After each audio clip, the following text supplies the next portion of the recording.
Welcome to this week's episode of Level Up Cyber Live. My name is Tony Bryan, and I am your host.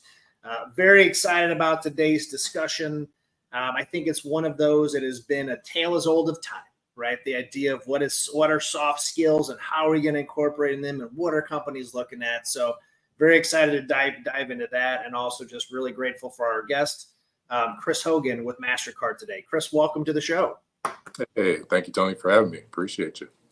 So the topic today, soft skills, right? It's one that's important. And right before we hopped on, we were talking about a discussion we had last week around this idea. Like, you would think that it wouldn't be that polarizing of a subject, but I found that we're currently in a world of four generations of boomers, Gen X, millennials, and Gen Z.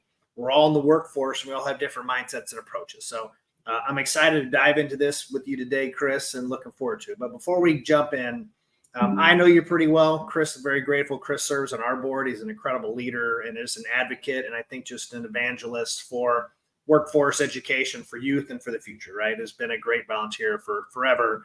But we'd love to have you just, tell a little bit about your story. How did you get into cybersecurity? How did you, land yourself at Mastercard? And tell us a little bit more about that. Yeah, happy to do that, Tony. And again, thank you for having me, and thank you for all the viewers and listeners out there. So, yeah, Chris Hogan, I'm Vice President of Enterprise Security Architecture at Mastercard. I've been at Mastercard for about 11 years. But before I got here, took a little bit of an odd path to get to where I got to. Started out really back in Indiana, working for the State Lottery of Indiana, just doing backup tapes and printing reports, just basic general operational things. And it's funny, I was in my basement last night doing some cleaning and found a certificate. It was my first certificate for a kind of a technology genre. It was my A+ certification, and kind of laughed. That was 20 years ago. That was 2002. I got my A+ certification and really wanted to learn more about technology and wanted to really be in that space and really kind of be on the leading edge. So I took that to heart.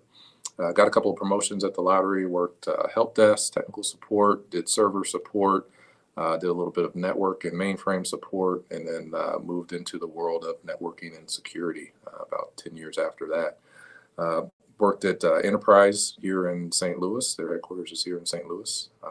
Did a lot of security things, security assessments, risk assessments, and forensics there. And then got an opportunity here at Mastercard to lead the incident response and digital forensics team. So started my journey here at Mastercard, learned a lot about incident response, learned a lot about digital forensics, built out a lot of the different programs that we have here today. And then moved up into the world of architecture and really wanting to be on the prevention side of the house rather than the detection and response side of the house. So built a great team here, doing a lot of good things here at Mastercard to help our customers, protect our customers, and keep things as low risk as we can in this ecosystem today, where we've got a lot of bad things that are going on out there in the environment. So Mastercard's the cat. Like, you guys have all the things, right? You've got the cool toys, in the market of St. Louis, which is awesome. And it provides an incredible amount of opportunity for cross training and lateral things and different work within the organization, which is exciting. Which in turn means you have interviewed for lots of roles and lots of people over the course of your 20-year career. And the consistent, I imagine, is the soft skills side there, right? So, what are things that you're looking for? When you're going through your hiring and looking at folks, like what are some key skills that you're looking for internally? Tony, it's funny because, yes, the roles that I hire for and the things that I get involved in, very technical, but those are often the things that I kind of push to the side when I bring in a resume.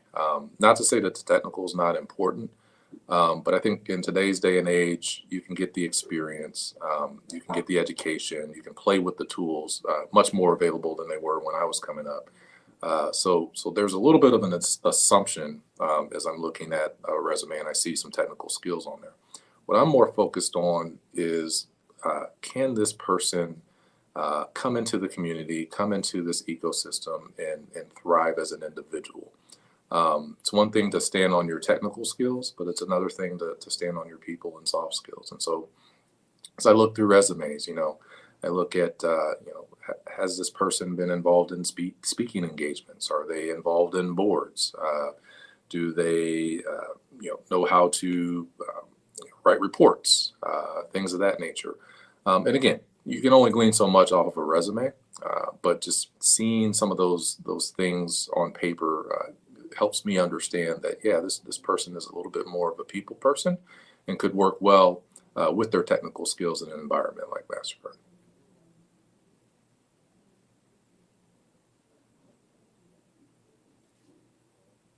I was tossing in the chat. If you guys have questions that are tuned in, be sure to drop them into the chat so we can cover them here with everybody.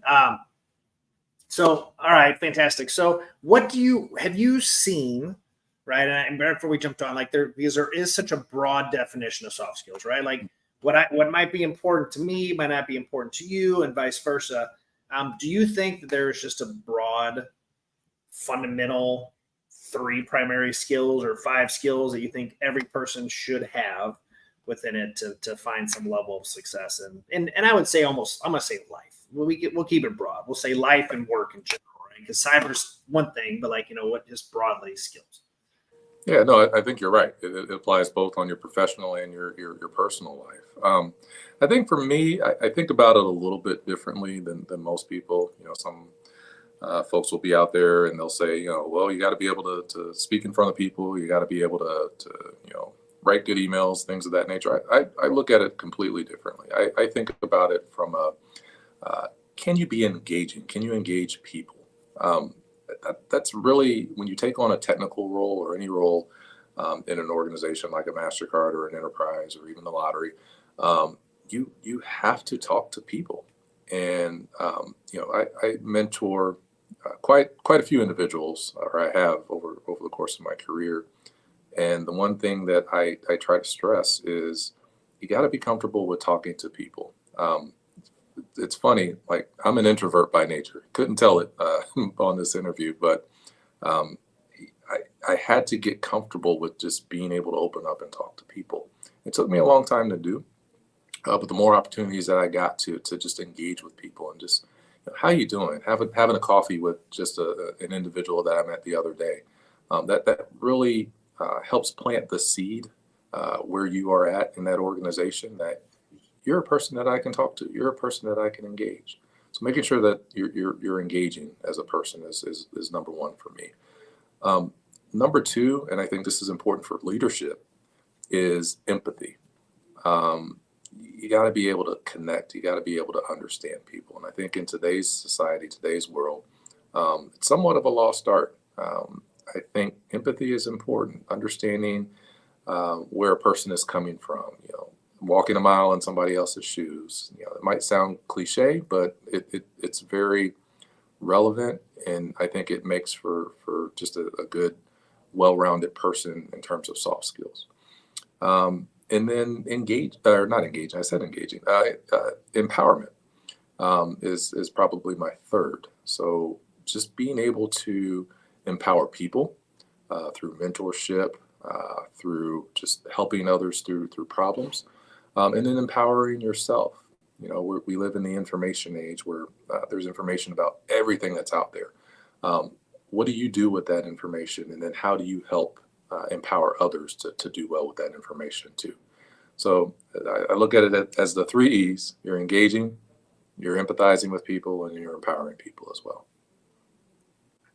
I really like those 3 because those are just, to me, are human characteristics. They're not necessarily workplace characteristics, right? And I think the one consistent I can say in the nearly 8 years of doing this is that as many of Chris Hogans in the world that I've met, most folks within the InfoSec community echo what you're saying, right? And I would only sprinkle in the other piece is just a tenacity and a willingness to continue to learn and grow, right? Would be the only thing that maybe I would add to that, right? I've all too often, a lot of times I know I've seen in just the space of like, oh, I went to school, I did this thing, I got my job, like I'm done. I don't have to learn anymore, right? And like I think that translates in some jobs, but not in the space of infosec, right, or cybersecurity, where the pace is going so quick, technology is evolving so quick. You sprinkle in, we dabbled a little bit in the world of AI before we hopped on here, right? Like, so you can't just learn something, 6 years ago and hope that it stays relevant, so you've got to constantly learn and grow within your trade. How would you recommend, or what advice would you give to folks to go and try to find where they would, lay maybe a solid foundation for the 3 E's, right? All things considered, you can't rewind and go back to your childhood and, try to get some of those things from like, from family, but like, what advice would you give for somebody, to go and try to find and build up their 3 E's and maybe their EQ? We'll go that way. We'll go their intellectual. Yeah, EQ. There you go. That's exactly what that is. LinkedIn is a really good place to start. LinkedIn Learning, a lot of good content there to just kind of brush up on some of those soft skills or EQ skills, if you will.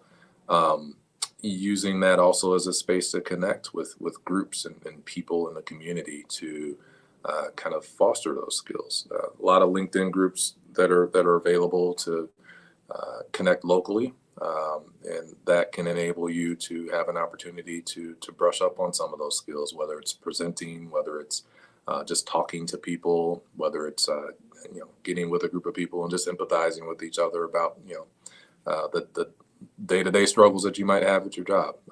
But I feel LinkedIn is a really good community.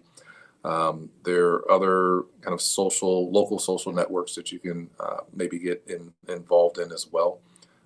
They also will provide support, whether it's growing your soft skills or providing you opportunities to kind of test out those new skills in different forums. So take advantage of the platforms that are out there today. I didn't have that growing up. Like Tony, you said, you kind of had to learn that the hard way or learn that through family or other interactions. But definitely in the digital age, there's a lot available to us to do that.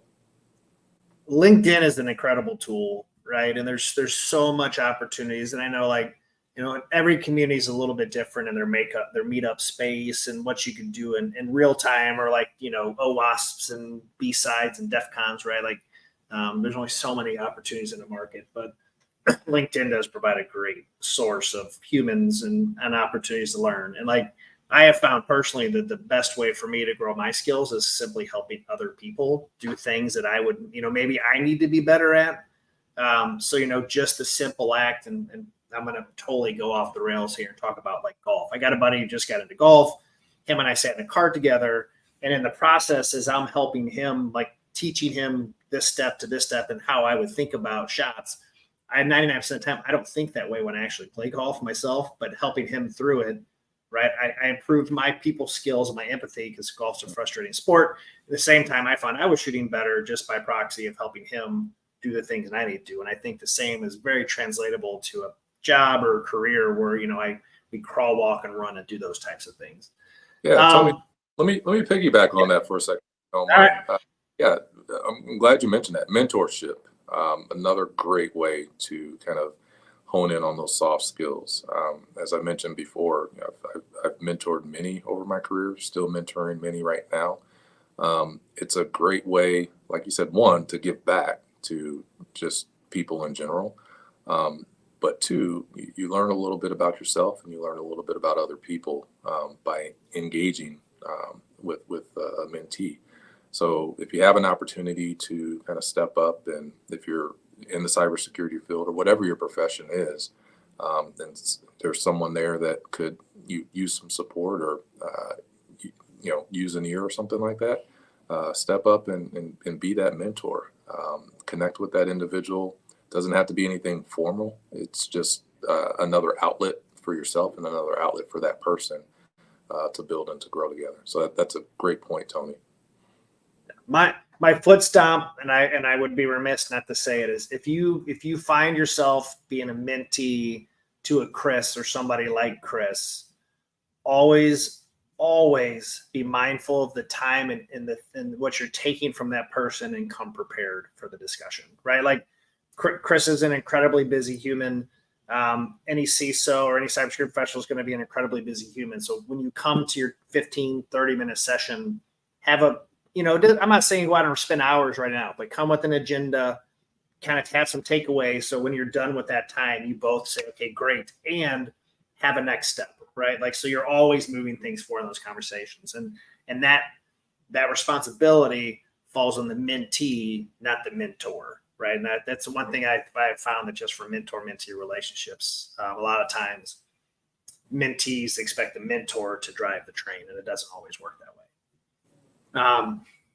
So I had a question in the chat, and it's a really good question, because I find that there's a lot of folks career changing into this idea of cybersecurity, right? Whether they go to college, find an apprenticeship program, or go to pay-to-play boot camp, the one consistent is always, we get technical skills in theory, right? And they're measured through a cert or a degree or whatever.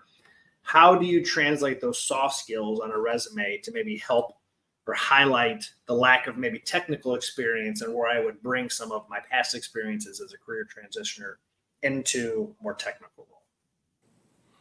It's a tough question, because we're living in the day of AI, right? And how do you get past those initial AI bots that screen for the technical skills that will stand out, but the soft skills don't? I would definitely take advantage of anything that you do in your community, anything that you do or that you have done, whether you went to a university or community college or whatever, any of those extracurricular activities. I would really take some time to highlight those. For a person like me that really puts an emphasis on the soft skills, those things do stick out. So you have to be willing to kind of step out on a little bit of faith and be able to articulate those well in your resume or your CV. Yes, the technical, that will help get you through the door. But I guarantee you, if there are a couple of opportunities that you participated in that kind of demonstrate your people ability, take the time to put it on there. Yeah, great answer. So let's say, I just accomplished that, right? I was able to articulate that in a resume, which allowed me to secure an interview. And now here I am, it's 2022, 23, I'm doing a Zoom interview. What should I do on my end to really show a high level of EQ and soft skills in an interview? Like, what are some things that I could do? Yeah, I absolutely love interviewing people. I try not to do it too much because I have a day job, but have a conversation. Like, gone are the days where, for most positions, you're, tense and in a room and you have to kind of really answer questions, in a certain way, in a certain cadence. Just have a conversation. We're all people. And I think when I enter into the interview space, I'm just looking to connect with the person. We've all had life experiences. We're all just people. I want to know about you. I understand that there's a job that you're applying for. I understand that there are things that you want to accomplish in your career, but let's just talk about it. And I think the more that we can just talk as human beings, the easier that interview process is. The more I can learn about you and if you're a fit for this role or this organization or not. The more you can learn about yourself too, just by having that conversation. You can then identify areas where, I need to think about that, or I need to hone in my skills on that. So it's kind of a two-way street, but you just got to get back to having conversations. I think that's the most important thing if you land that interview. I like it. Do you have any, let's say we'll run through a scenario here. Let's say I'm a college student and I'm attending XYZ University, right? Cybersecurity, amazinguniversity.com. What things during my coursework, could I spend time on over the course of that 2 to 4 years to maybe bolster my soft skills, right? Because, obviously there's CTFs and things, but like what advice would you give, for some of those folks that are, maybe in a we're heading back to college, right? For those kids to young folks, not kids, young folks to get soft skills. Yeah, the cyber stuff is a given. You're already going to have that in your coursework. I would focus on the business side of things. Whatever business courses that you can scoop up, whatever social courses that you can scoop up. I'll even go one step further, think about it on a global scale. So any international courses that you can pick up, maybe they're language courses that you can dive into, learn more about a different culture. All of those things kind of tap into those 3 E's: the empathy, engaging, and empowerment. Just learning about people, learning about how businesses are run. All of those skills kind of come in handy and come together when you do finally land that interview, and you marry that up with your technical and the cyber courses that you've already taken, and that makes you a little bit more well-rounded candidate. Yeah, I mean, I know that's the tale as old as time, right? Of college graduates having the skills needed from an employer perspective, and I don't know the current construct of just education as a whole makes it a little hard, to get those technical skills the way it is, so you do really have to go out, to your point, self-seek those things oftentimes, right? And I think colleges are working really hard to try to get better, at providing experiential learning and internships and things like that. But there's still, limited opportunities for, several students. So that part gets a little more complicated. But I like the idea of, finding your own opportunities to continue to grow and do those soft skills. What advice, and I know you've spent a lot of time mentoring and doing some outreach for young folks, right? And high school, younger, looking to this as a career field, what advice would you give to those individuals, maybe a high school student or middle school student that's like, looking at this, like, man, I kind of want to do this.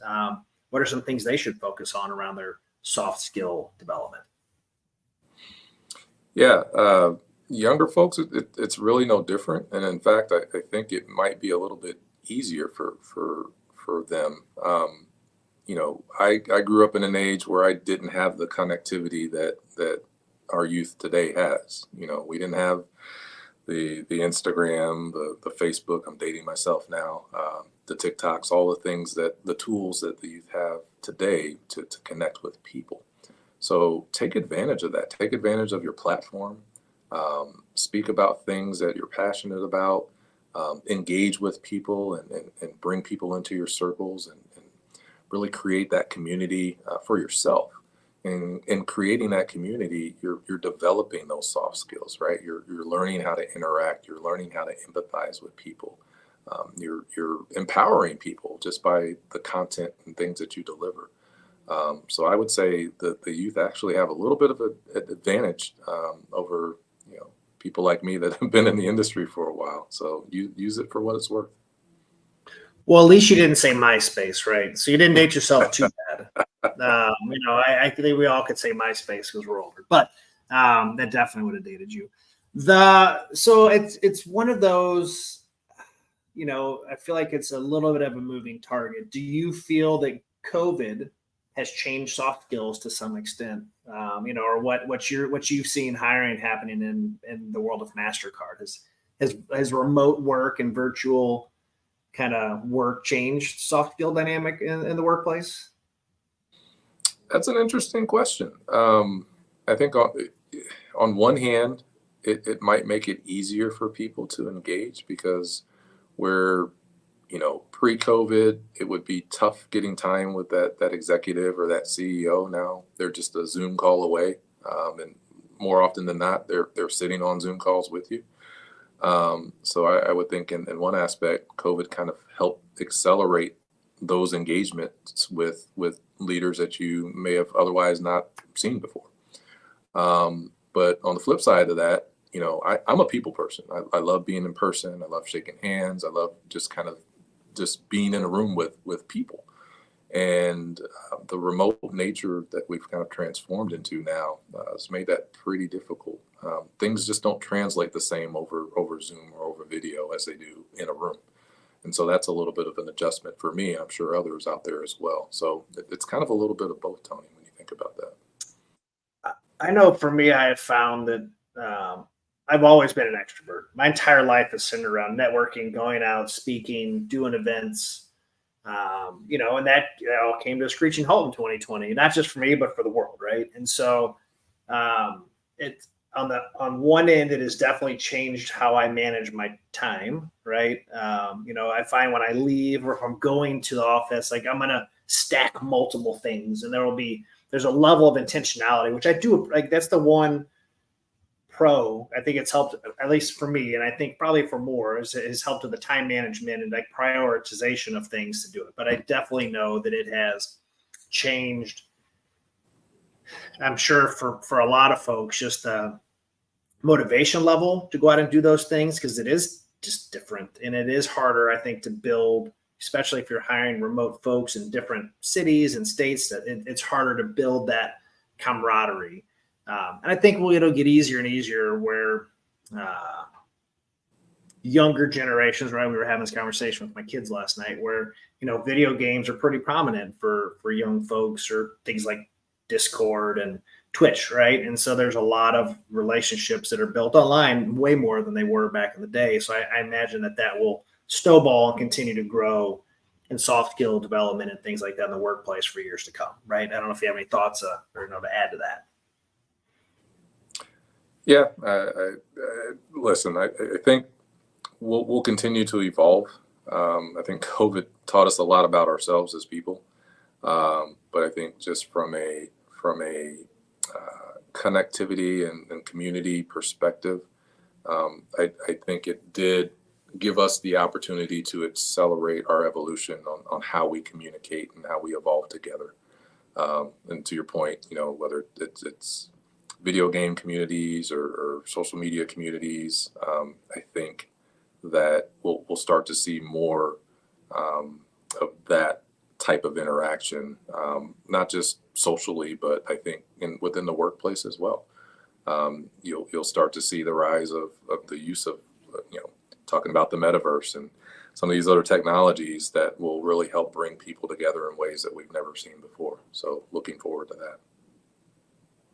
I've seen a couple of those videos of people sitting in their homes and digital board meetings and boardrooms, with, Oculus, like those, Oculus Rifts on, like that to me is a whole nother, that's bizarre, like crazy town to me. I mean, I know we're on the horizon and it's in the future, but it seems insane to me to live in a world. And I'm always like taken back to movies like Ready Player One, or technology where like that, or Wall-E, right? Wall-E is one that scares me a little bit. We won't go down that rabbit hole, but like those type of movies where automation is great, but it also has risks and concerns and things come with it. So with bringing it back in, where those types of things, what do soft skills look like 5 years from now, 10 years from now?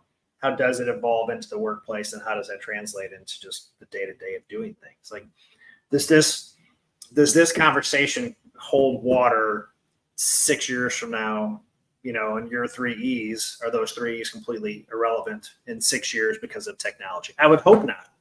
For all of humanity, I hope not. But yeah. So everybody gets the same question. What advice would you give to those that are out there looking to level up their cybersecurity career? Loaded question, Tony. Leveling up. I honestly think it just gets back to taking advantage of the opportunities that are out there. Listen, I've been in the industry for a very long time. I had to learn a lot of things the hard way.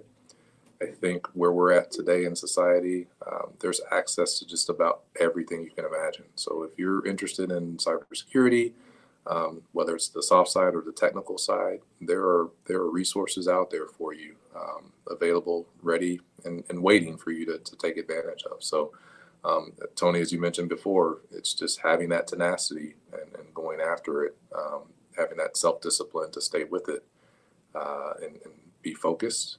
And I think anything is possible. I had a non-traditional story getting to where I am today, and I know it could be done for a lot of other people out there as well. So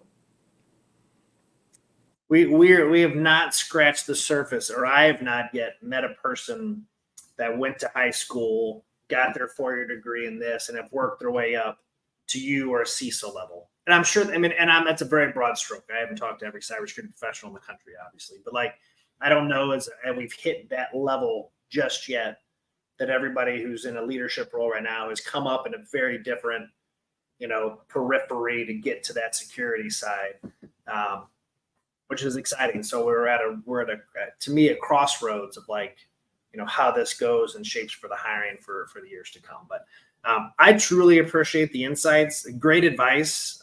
For the sake of everybody, we just refresh us in the 3 E's. Your words, the 3 E's. The 3 E's are engaging, empathizing, and empowerment.